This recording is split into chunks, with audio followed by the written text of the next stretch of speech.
episode 17. I am MandoBug, also known as Amanda, and thanks for watching. If you're new, welcome, and if you're returning, hey, thanks! Appreciate it. So, starting the show out with something I've learned.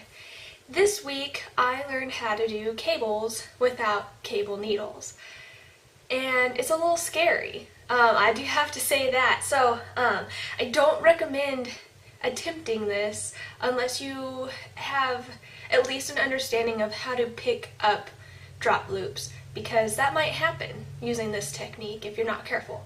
And I try to be super careful, but and I haven't dropped any yet, but I have.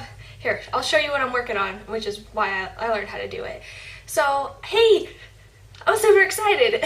That's me not being able to contain my excitement. I started my very first pair of adult socks. That is worth being excited about, right? So this is a yarn I'm using. It's Patent Stretch. I had gotten it on sale at a big box store, and so I was like, you know, one day I want to learn how to knit socks, so I'm just going to get it while it's on sale, and I super love this colorway. It's Spumoni, and it's so me. It's gray with stripes of color. So here's the socks I've started. It's the Philia sock pattern. It's free on Ravelry, and I don't know if I chose the right pattern for this yarn, because I don't know if you remember last week I had mentioned that I really wanted to do a pattern with cables, but because it's striped, it's hard to see the cables. They kind of blend in, and this ain't your normal cabling here. This is some intense cabling. I mean, it's got 3 cables doing all of this. Exactly. I had to rehearse that before I recorded. No. But I'm having a lot of fun. It's using 1.5 size needles, and it's kind of slow going. And hey, okay, so I was scared looking at this sock. I was like, oh my goodness, that's not gonna fit my feet. And like, I've been working on this for a while, but it's super stretchy. And I've tried it on like 3 times just to make sure that it'll fit over my heel, and it does. So I'm still scared that when I finish this, it's not gonna fit my foot. But so I just keep trying it on. But I really like the colors regardless. The pink and gray and green and gray and blue and gray, and then it'll start repeating the pink again. So I'm enjoy doing this, and I would not be able to work on this at a decent pace if I hadn't learned how to do the cables without cable needles, because the cables are only like 2 or 3 stitches, I think maximum 4 stitches long, so you're usually just like slipping 1 stitch off to a cable needle, or 2, and it was just taking so long with the cable needle. I was like, I can't do this. So what you do is you slip the stitches that you're going to be cabling off your needle, and you pick them back up in the order that they're supposed to be knit, and then you knit them. So because you have to slip them off your needle, if you dropped a stitch, it would be very scary if you didn't know how to pick it up. So luckily, with all my experience of dropping stitches, I've slowly learned how to pick up stitches. I'm still not the best, but I trust myself enough to not use cable needles. I got this little crochet hook that I've been using. It's like my safety net right by my side, just in case.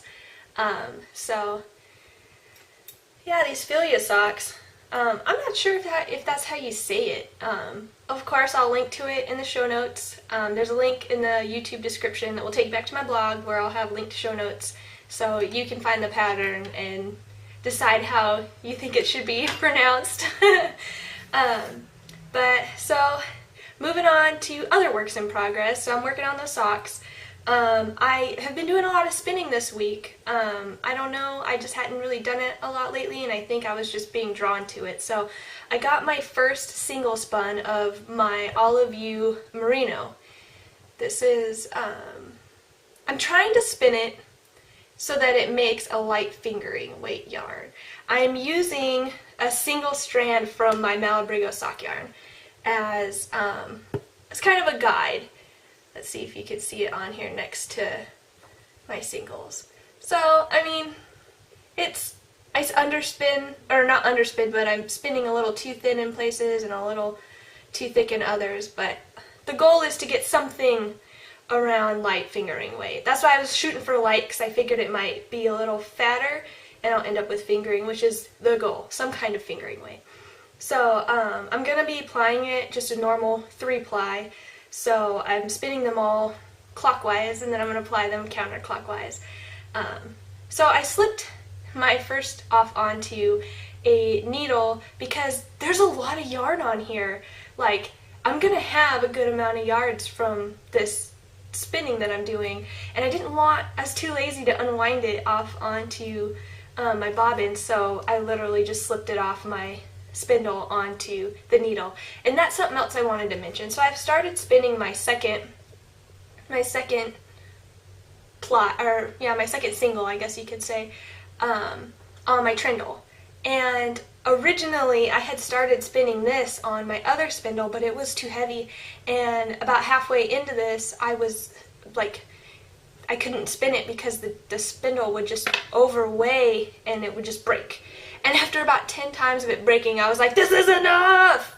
Ah! I'm so done! And I just stopped working on it, and then I don't know why my trindle was sitting right there, and I had the big skulls on it.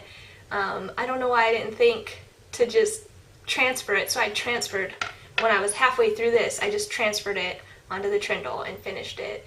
And it's so much better on the trindle. Yeah, my spindle that I have, my wooden one, which is up there, I'm not going to go get it, it's just too heavy to do fingering weight, and I know that now. But this trindle is perfect for the singles that I'm making, so I'm very excited, and I'm glad I figured that out. So, the only other works in progress that I have going on is cross stitch, and this guy's a little wet because I left it out on the couch last night when I fell asleep, and when I woke up it had something on it that I didn't put on it, like something had gotten spilled on it. And I asked my husband, I was like, did you spill on my cross stitch? He was like, no, I went to bed shortly after you. So I think he's blaming it on the animals. But regardless, I washed it with some mild soap and water in the sink, and it came right out, so I'm not super worried about it, but it is a little wet. So I think last week when I showed you, I had only done squares 1, 2, and 3. The light doesn't want to show it. But I've moved on to 4 and 5, the mittens and the little ice skate. And then last night I completed number 6, the fruitcake. And darn you little fruitcake, I made a little mistake when I was making him. I didn't make his tray long enough when I stitched it. I was short a stitch on each side. So when I started stitching the outline of the fruitcake, it was off because I was counting in comparison to the table. So I didn't realize till I went up and then I went over, and then I was trying to match up where it should have been, and it was off. And so I had to pull those stitches out and redo him. But he is really cute. That's my own fault. But a little fruitcake. So I'm really enjoying this. My favorite thing about this pattern is filling in the squares, because the squares are kind of a pain in the butt to do, but once you get the square done, it's exciting to find your little sampler that goes in it, and I really enjoyed that part. And I'm going to enjoy it when it's a finished thing that I can hang up in my house. And of course, my whole thing about doing the sampler was that I wasn't going to leave Mr. Snowman behind. So I haven't done a lot on him, but I did some work because I'm not going to forget about him. And he'll melt, right? So I did a little bit more on the border, started coming down, and I finished the rest of the purple on the scarf. And you can see my thread hanging. I've been starting to add some of his body. So I think I'm going to work on this some more today, but I'm excited. I'm using my Q-Snap. I got it as a trial, and I love it. I wish I would have gotten a smaller one. I think this is either an 8x8 or a 9x9. It works, but I like, a little more compact. But, so yeah, on to, no. Just kidding. Before finished objects, I'm going to have a special segment for this episode. I don't think it'll continue. We'll see. Depends on you, the viewers. But I'm adding this little segment called Because You're Awesome, Because You Are. So not the last episode and the one before that, I both got comments from you guys that helped me tremendously. So I got a comment from Stitching Out Loud about my little cross-stitch Yeti. If you remember, I was having issues with him showing up on the Ada because it wasn't contrasting enough from the white thread, and she made a comment saying, hey, have you thought about outlining him in black? It'll make him pop. And I was like, oh my goodness, I don't know why I didn't think that. Well, okay, no. Actually, I do know why. I have such a step-by-step brain that if it's not in the pattern, I probably won't do it. And I know a lot of people are like, oh, the pattern is a suggestion for you to elaborate on. And I don't, there's something in my brain where it's like, no, this is the pattern, this is how it has to go, this is how it has to be, you know? It reminds me when I was little, me and my brother would put together Lego sets, and he would dump the Legos out and just start building based on the picture. And I'm like, no, you have to separate the pieces, and then separate them by color, and then get the instructions out, and go step by step. So, that's probably why. But, so I went back, and I outlined them, and oh my god, look! You can see him! She was so right. It saves the day. It's super cute. I'm thinking about going back, because you still can't see the snowflakes. I'm thinking about going back and outlining them in this light blue that he has on his face. So, but thank you so much. I super appreciate your advice, because it worked, very obviously. So thank you, you're awesome. And then my other you're awesome because you're awesome goes to Vanessa, who made a comment about my cowl. So last week I was sharing about the magic knot and how it wasn't really working out for me. And she suggested twisting the yarn at when you switch colors, and it carries the yarn up the side of your work. And I would have given up on that cowl. Well, not really given up, but I probably would have hid it for a while and avoided it because knotting them was difficult and it was taking way too long. And so I looked up a YouTube video on how to do what she was talking about because I didn't want to mess it up. And I finished that cowl. So here it is. Vanessa, because you're awesome. Because of you, I was able to finish my cowl without being frustrated. I'm very excited. Here, I'll put it on. So this pattern is Color Theory by Zandy Peters. Oh, I love it so much. It's so me. You can't see me, but I'm kicking my feet out of excitement again. So I used my hand spun, which was Cheviot fiber that I got from Alba Ranch on Etsy. And then the black is some worsted weight brown sheep nature spun that I had gotten on the Atlanta Shop Hop. And you know, realistically I probably should have bought a bulky weight and not a worsted weight to match with this cowl, because you can kind of see the difference there, how much bulkier my hand spun is compared to the worsted weight. But I'm still really happy with this outcome, and I think I'm gonna wear this all the time. Seriously. Just the bright colors against the dark and the orange and it's everything me.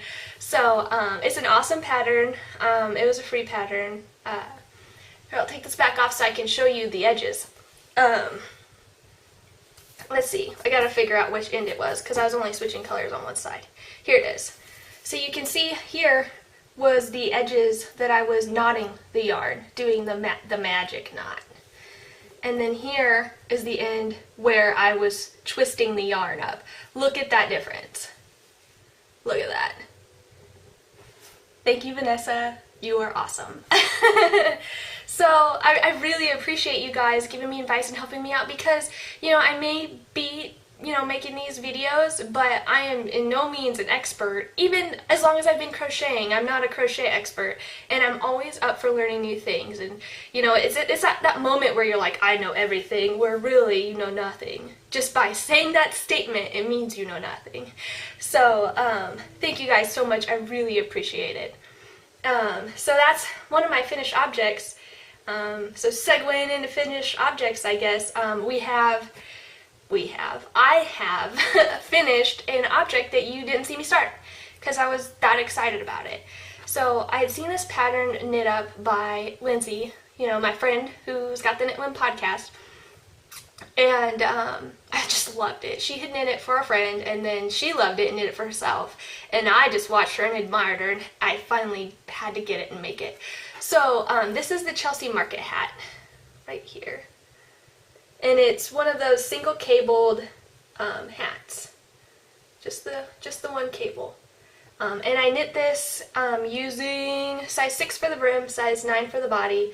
And this is Red Heart Shimmer. So yes, before you go, Red Heart, which I mean, it is kind of like that.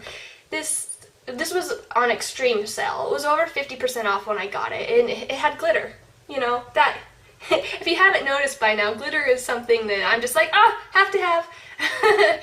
So I got it extremely on sale, and it had glitter, and I, of course I touched it before I bought it, and it's softer than your normal Red Heart. I think, they've really been attempting to soften up their acrylic, because they really have to compete with some of the other better acrylic yarns out there.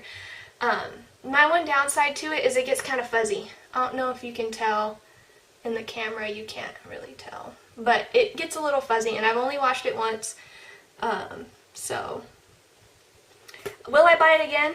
No. But do I like this hat? Yes. So, and I still have another skein because I got 2 because I didn't know what I was going to make with it, and I wanted to have enough.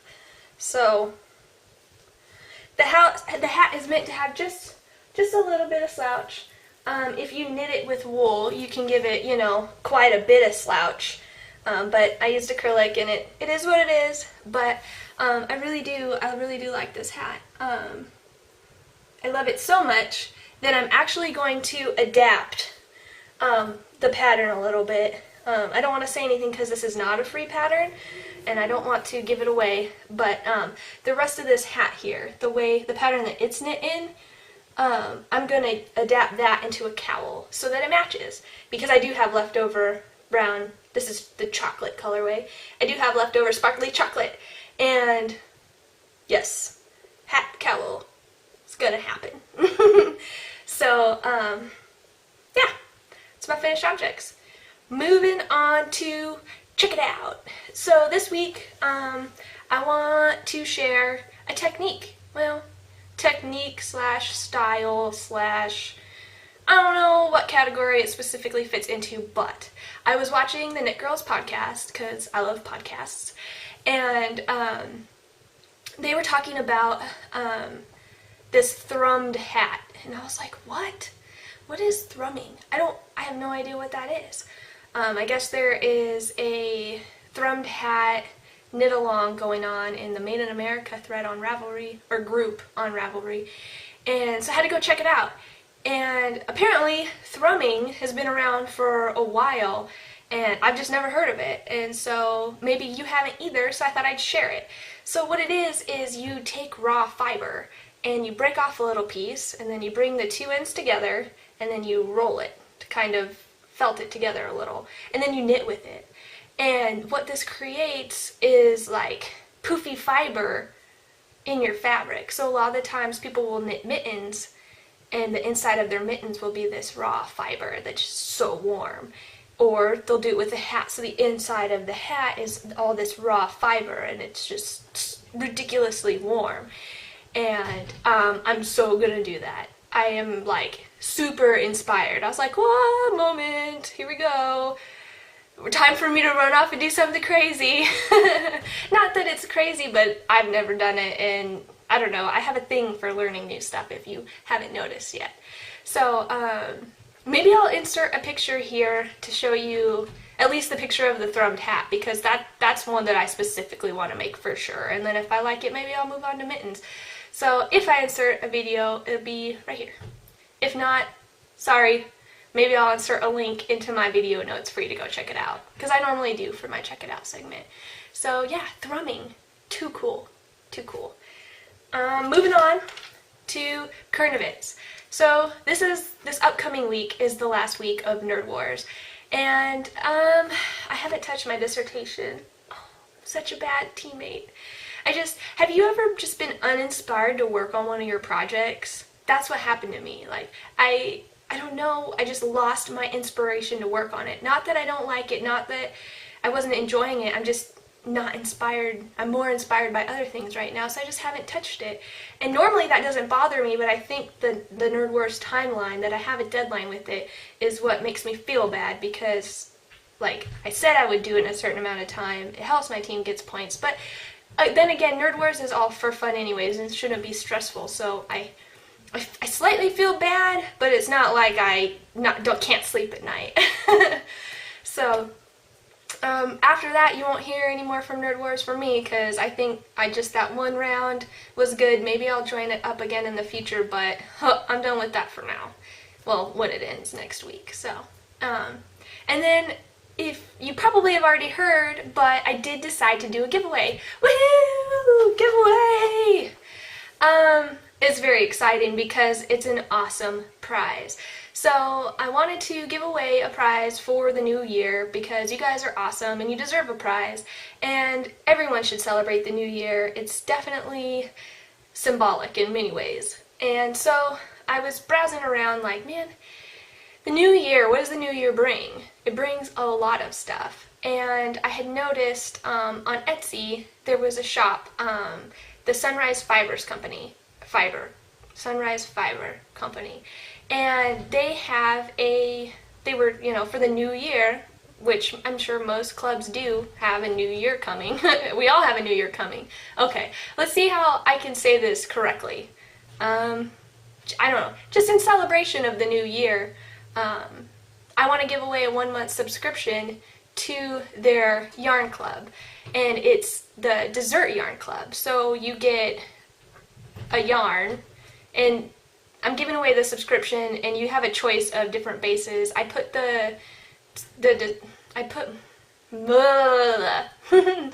there's more details in the Ravelry group. So yes, I did make a Ravelry group. I couldn't figure out how to get around that, so I just went ahead and did it. I invited some of you who I knew watched the show that had added me as friends, and the rest of you, if you haven't heard yet, come on over. I'll send a link so that you can sign up for this giveaway. Yeah, like I said, all the details are there, but it's a 1-month subscription to the Sunrise Fiber Company's Dessert Yarn Club. And what you get with that is just for 1 month. I'm buying myself a 3-month, but you just get a 1 month. Well, the winner just gets a 1 month. Excuse me, the Yarn Club is inspired by desserts, specifically seasonal desserts.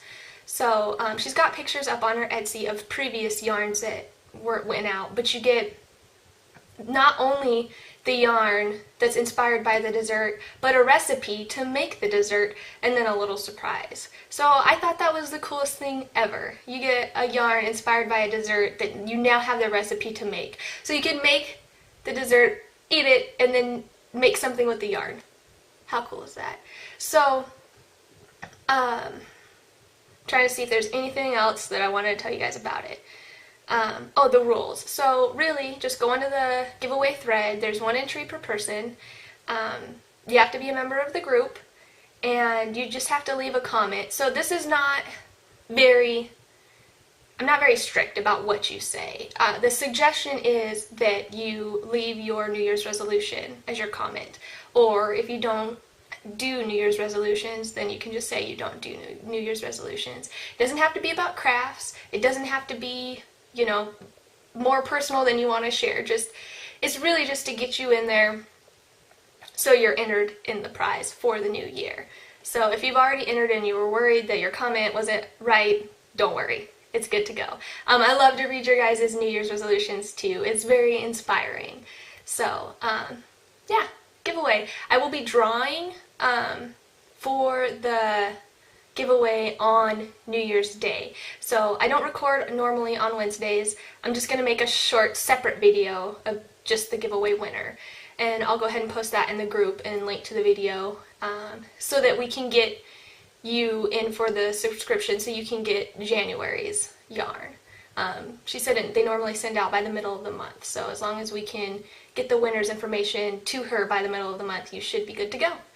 So, oh, one last thing for current events is, this is for us in America, and I don't know, I I don't know.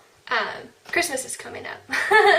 And now I know not everybody celebrates Christmas. Everyone celebrates their holidays differently.